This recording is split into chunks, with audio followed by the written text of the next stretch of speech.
प्रतिदिन एक नियम बनाकर रखना चाहिए कि रोज शाम के समय पर अपने घर में प्रदोष काल के समय पर एक दीप जरूर लगाना चाहिए। और यदि बेलपत्र का वृक्ष है तो उस बेलपत्र के वृक्ष के सामने भी एक दीप अवश्य लगाना चाहिए।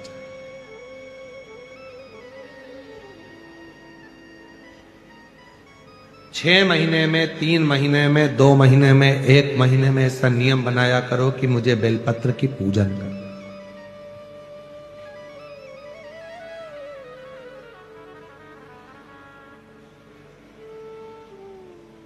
स्वयं माता लक्ष्मी जी ने भगवान नारायण को पाने के लिए बेलपत्र का पूजन किया। जब इंद्र की पूरी सत्ता चली गई थी, सारा की सारा धन इंद्र का चले गया था, असुरों ने उस इंद्र के सिंहासन पर अपना कब्जा जमा लिया था, तब इंद्राणी ने, स्वयं सची माने इंद्राणी ने शिव जी की साधना की, बेलपत्र के वृक्ष के, बेलपत्र की पूजन।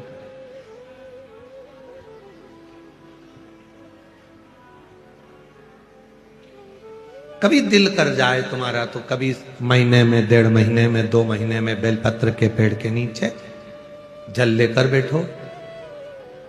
बेलपत्र के वृक्ष के नीचे दूध नहीं चढ़ाना, बेलपत्र के वृक्ष के नीचे दही नहीं चढ़ाना, शहद भी नहीं चढ़ाना। बेलपत्र के वृक्ष के नीचे जब आप बैठते हैं, बेलपत्र पूजन का एक विधान होता है कि जब हम बेलपत्र की पूजन करते हैं तो 2 कलश पानी के भरे हुए, एक अपने सीधे हाथ की ओर, एक उल्टे हाथ की ओर रखा जाता है। पूजन की थाली बीच में रखी जाती है। 2 बत्ती का, लंबी बत्ती का, 2 बत्ती लंबी घी की जलाई जाती है। लंबी बत्ती बेलपत्र के वृक्ष के नीचे 2 बत्ती लंबी जोड़ा बनाकर उसको जलाया जाता। फिर दोनों हाथ में कलश में जल है, बेलपत्र के वृक्ष के नीचे दोनों हाथों का जल धीरे धीरे शिव जी का स्मरण कर कर, नारायण लक्ष्मी का स्मरण कर कर, मां आदिशक्ति गौरा का स्मरण कर कर, रिद्धि सिद्धि गणेश का स्मरण कर कर उसको चढ़ाओ। प्रार्थना करो, विनय करो, मेरे जीवन में बहुत कष्ट है, उसको मिटाना है आपको। शिव आपसे प्रसन्न होते हैं, वैसे मेरी जिंदगी भी प्रसन्न करना है आपको। जल चढ़ाकर दोनों पात्रों का थोड़ा थोड़ा जल कलश में बचा लेना है, पूरा पात्र खाली नहीं करना है, दोनों को वापस रखना है। और थोड़ी सी हल्दी पीसी हुई शिव जी के उस बेलपत्र पर लगाएं, थोड़ा कुंकुम वो भी बेलपत्र पर लगाएं। 7 दाने अक्षत के, केवल 7 दाने अक्षत के बेलपत्र को छुआकर अपनी थाली में रख लें। घर पर जब जाएं तो वो 7 दाने अक्षत के और बेलपत्र के वृक्ष में जो चढ़ा हुआ थोड़ा सा जल बचाकर लाए हो, वो घर में छीट कर 7 दाने पूरे घर में डालना प्रारंभ करें। महीने में, 2 महीने में, 3 महीने में एक बार करिए। जीवन में किसी के आगे हाथ फैलाने की जरूरत नहीं पड़ेगी, इतनी संपदा बाबा दे, इतनी संपदा। बेलपत्र की महत्वता को लोग जानते नहीं है। एक प्रदोष की महत्वता, एक बेलपत्र की महत्वता। अभी हमने पहले भी कहा, एक कथा प्रदोष काल की रह गई है। एक बार हम दिल्ली बाच रहे थे पर वो पूरी नहीं हो पाई क्योंकि पानी आ गया। हम प्रयास कर रहे हैं उस कथा को कुबेरेश्वर धाम पर, क्योंकि उसमें प्रदोष काल की कथा में टेंट नहीं लगता।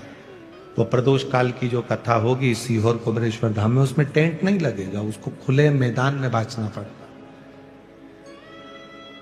आप और हम सब खुले मैदान में बैठकर प्रदोष काल में उस कथा को सुने और उसमें प्रदोष की महत्वता को जाने।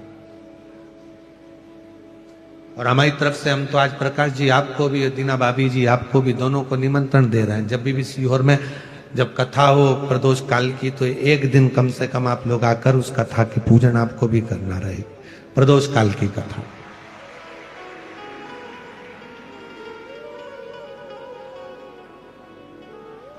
अभी तो नहीं है, पर जब भी तारीख निश्चित होगी साल 2 साल में, जब बाबा कृपा करेगा तब उसको सकेंगे। पंडाल में भले तुम्हारे लिए हम सोने के लिए पंडाल लगा देंगे, पर कथा सुनने के लिए तो आपको मैदान में ही बैठना पड़ेगा, खुले आसन।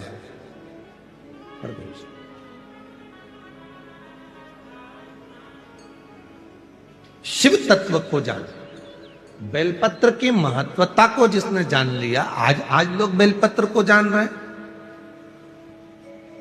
कि बेलपत्र खाने से शुगर, बीपी, थायराइड जैसी बीमारियां भी ठीक हो जाती हैं। उस बेलपत्र की महत्वता को जान।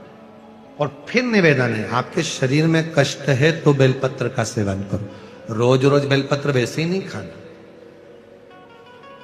कई बार बेलपत्र खाने से मुंह में छार छार पना जाता है, कई बार मुख का स्वाद भी कम हो जाता है बेलपत्र खाने से। तो निवेदन है, रोज रोज ना खाइए, जब जरूरत है। और जरूरी नहीं कि आप 3 पत्ती यहां से जो बेलपत्र दी जाती है, 7 दिन तक जो रोज एक बेलपत्र दी जाती है, वो तो खाने के लिए दी जाती है। पर समापन के दिन की बेलपत्र तो खाने की नहीं रहती, उसको तो ले जाकर लोग लाल कपड़े में बांध अपने घर में रख देते हैं तिजोरी में। आखिरी दिन की बेलपत्र तो वैसे भी तिजोरी का भंडार के लिए होती है। तो जो बेलपत्र होती है, जरूरी नहीं कि तुम पूरी बेलपत्र खाओगे तो दवाई असर करेगी। बेलपत्र का अग्रण्य भाग का थोड़ा सा पत्र भी यदि हम पा लेते हैं, उसको ग्रहण करते हैं, तो वो भी उतना असर। और रोज खाने की जरूरत नहीं है। रोज अगर शिव मंदिर जा रहे हो, शिवालय जा रहे हो, शंकर जी के मंदिर जा रहे हो, देवालय जा रहे हो, तो बेलपत्र लाओ, वहां से मना नहीं है। उसको इकट्ठा करो, एकाग्रित कर कर सुखा लो। सुखाकर रोज शिव जी की चढ़ी हुई बेलपत्र को सुखाकर फिर उसका चूरा बना लो। जब तुम्हें लगे कि शुगर गड़बड़ हो रही है, बीपी गड़बड़ हो रहा है, थायराइड गड़बड़ हो रहा है, तो एक चुटकी उसमें से लेके निगल लो, पानी पी लो। बाबा की कृपा से आधा घंटा 1 घंटे में वो sugar, BP, thyroid sub level में आना प्रारंभ हो। उस बेलपत्र की महत्वता को जिसने जाना, कभी कुबेरेश्वर धाम जाओ तो कुबेरेश्वर बाबा के धाम पर जो 200-300 साल पुराना, जो 300 साल के ऊपर पुराना बट वृक्ष है, जहां बाबा बैठे हैं, बटकेश्वर महादेव, उसका दर्शन करो। उस पेड़ की छांव में बैठकर बाबा का मंत्र जाप करो। अभी अभी हमने थोड़ा सा उसको बंद कर दिया था, क्योंकि वहां बाबा के जोड़ा घूम रहा था तो वो शरीर पर चढ़ जाता था, इसलिए अब स्थान पर वहां जाना थोड़ा बंद कर दिया था, पर पुनः वापिस उसको खोल दिया। बेलपत्र की वाटिका है छोटी सी, उस बेलपत्र की वाटिका के पास में बैठकर